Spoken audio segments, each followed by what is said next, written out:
Okay, so this is for my psychology students doing their A levels and tackling those 16-mark essays. Just want to touch on the different type of essays that you can get in terms of the question. So you know the command word discuss.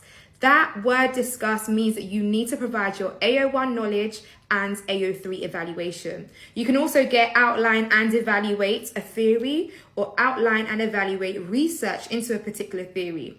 Notice that with those two types of questions, there's a difference. One is asking you to go in straight and talk about the theory in question. The other one is asking you to talk about research. And it's really, really important that you pay attention because it will determine what you're going to include in your AO1.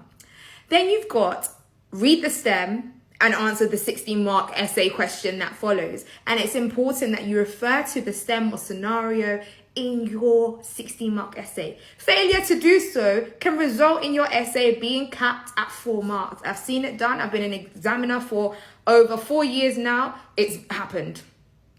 And then you've also got comparison essays. So they might say, compare the biological approach with the psychodynamic approach. Compare custodial sentencing as a way of dealing with offending behavior with token economy as a way of dealing with offending behavior. In those essays, they are sweet. You need to demonstrate your AO1 knowledge and your AO3 evaluation for both of the comparative theories or explanations that you've got in that essay. But you must also remember to use comparative language. When you are comparing two things, you need to use language such as, however, on the other hand, similarly, in contrast. This is what is going to set your essay apart and put you in the top band. Because what you don't want to do in a comparison essay is just simply outline one theory, outline the other, but you're not offering any comparison or similarity. And that's really what's going to push you into the top band.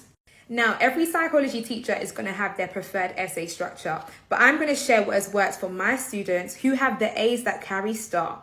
The first thing is that your AO1 knowledge must be rich in detail. Use specialist terminology, but don't just throw the specialist terms in there.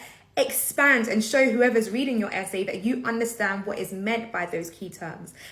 And when it comes to your AO3, you must make sure that you signpost to the reader of your essay that you are now launching into your AO3 content. Don't leave it for them to guess and